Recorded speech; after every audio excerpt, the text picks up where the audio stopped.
Hello friends, welcome back to my channel. ഇന്ന് നമുക്ക് മധുര പച്ചടി എങ്ങനെ ഉണ്ടാക്കുന്നതെന്ന് നോക്കാം. സദ്യയിൽ എനിക്ക് ഏറ്റവും ഫേവറേറ്റ് ആയിട്ടുള്ളൊരു സൈഡ് ഡിഷാണിത്. വീഡിയോയിലേക്ക് പോകുന്നതിന് മുമ്പ് നിങ്ങൾ ഈ ചാനൽ ഇതുവരെ സബ്സ്ക്രൈബ് ചെയ്തിട്ടില്ലെങ്കിൽ ഒന്ന് സബ്സ്ക്രൈബ് ചെയ്തേക്കണം. അപ്പോൾ നമുക്കിത് എങ്ങനെ ഉണ്ടാക്കുന്നതെന്ന് നോക്കാം. അപ്പോൾ ഈ പച്ചടി ഉണ്ടാക്കാൻ വേണ്ടിയിട്ട് ഞാനിവിടെ 1 കപ്പ് പൈനാപ്പിൾ എടുത്തിട്ടുണ്ട്. നന്നായിട്ട് അരിഞ്ഞെടുത്തതാണ്. ചെറുതായിട്ട് അരിഞ്ഞെടുത്ത പൈനാപ്പിളിലേക്ക് കുറച്ച് വെള്ളം ഒഴിച്ചു കൊടുക്കാം. നമുക്കത് വേവിച്ചെടുക്കാൻ ആവശ്യത്തിനുള്ള വെള്ളം ഒഴിച്ചു കൊടുക്കാം. ഇനി ഇതിലേക്ക് ആവശ്യത്തിനുള്ള ഉപ്പ് ചേർത്ത് കൊടുക്കണം.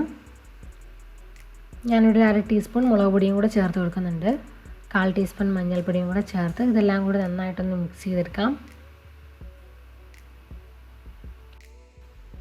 ഇനി പൈനാപ്പിൾ ഒന്ന് നന്നായിട്ടൊന്ന് വേവിച്ചെടുക്കണം. അപ്പോൾ അതിന് വേണ്ടിയിട്ട് നമുക്കിതിനെ കുറച്ച് സമയം ഒന്ന് അടച്ചു വെച്ച് വേവിക്കണം. ഇപ്പോൾ ഈ പൈനാപ്പിൾ വെന്ത് വന്നിട്ടുണ്ട്.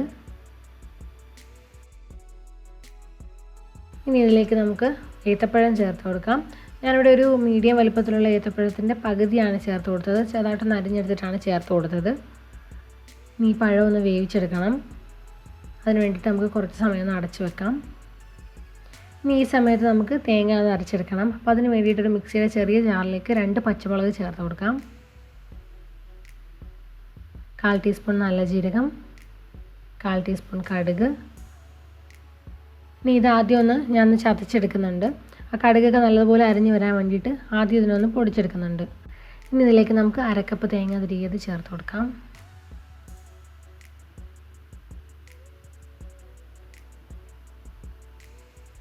ഇനി തേങ്ങ അരഞ്ഞ് വരാൻ വേണ്ടിയിട്ട് ആവശ്യത്തിനുള്ള വെള്ളം ഒഴിച്ചു കൊടുക്കാം.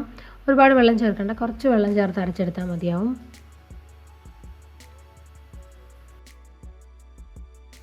ഇനി നമുക്കിത് നന്നായിട്ട് അരച്ചെടുക്കാം. അപ്പോൾ ഞാൻ ഈ തേങ്ങ അരച്ചെടുത്തിട്ടുണ്ട്. അപ്പോൾ നമ്മുടെ ഏത്തപ്പഴമൊക്കെ വെന്ത് വന്നിട്ടുണ്ട്.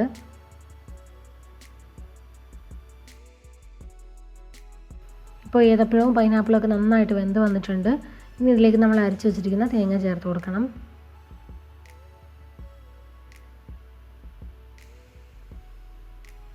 തേങ്ങയും കൂടെ ചേർത്ത് നന്നായിട്ടൊന്ന് മിക്സ് ചെയ്തെടുക്കാം.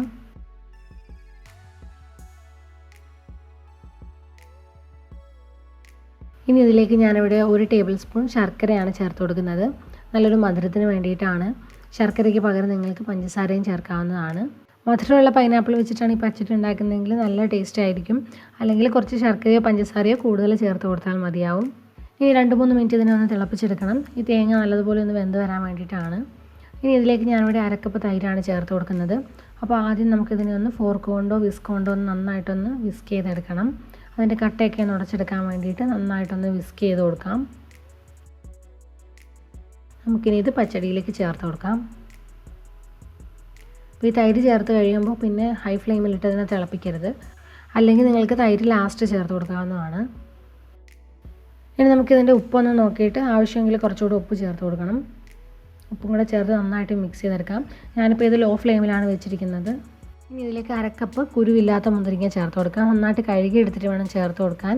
എന്നിട്ട് ലോ ഫ്ലെയിമിലിട്ട് കുറച്ച് സമയം അതിനൊന്ന് വേവിച്ചെടുത്താൽ മതിയാവും. മുന്തിരിങ്ങയും കൂടെ ചേർത്ത് വേവിച്ചതിന് ശേഷം നിങ്ങൾക്ക് വേണമെങ്കിൽ തൈര് ചേർത്ത് കൊടുക്കാം. ഏറ്റവും ലാസ്റ്റ് ചേർത്ത് കൊടുക്കാവുന്നതാണ്. ഞാനിപ്പോൾ മുന്തിരിങ്ങ ഒരുപാട് വേവിക്കുന്നില്ല. ആ കറിയുടെ ചെറിയ ചൂടിൽ തന്നെ മുന്തിരിങ്ങ പെട്ടെന്ന് തന്നെ വെന്ത് വന്നോളും.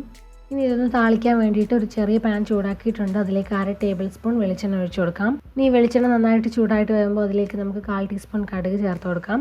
കടുക് ഒന്ന് പൊട്ടി വരുമ്പോൾ അതിലേക്ക് 2 വറ്റൽമുളക് ചേർത്ത് കൊടുക്കണം.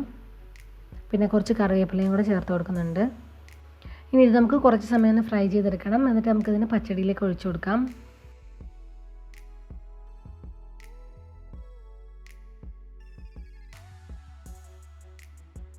അപ്പോൾ ഇത്രയേ ഉള്ളൂ. നമ്മുടെ മധുരപ്പച്ചടി ഇവിടെ റെഡി ആയിട്ടുണ്ട്.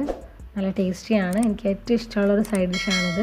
അപ്പോൾ എല്ലാവരും ഈ റെസിപ്പി ഒന്ന് ട്രൈ ചെയ്ത് നോക്കണം. നിങ്ങൾക്ക് എല്ലാവർക്കും ഇന്നത്തെ റെസിപ്പി ഇഷ്ടമായെന്ന് വിചാരിക്കുന്നു. വീഡിയോ ഇഷ്ടമായാൽ ലൈക്കും കമൻറ്റും ഷെയറും ചെയ്യണം. ചാനൽ ഇതുവരെ സബ്സ്ക്രൈബ് ചെയ്തിട്ടില്ലെങ്കിൽ ഒന്ന് സബ്സ്ക്രൈബ് ചെയ്തേക്കണം. അപ്പോൾ നമുക്ക് പുതിയൊരു റെസിപ്പിയുമായിട്ട് വീണ്ടും കാണാം. Thank you for watching. By.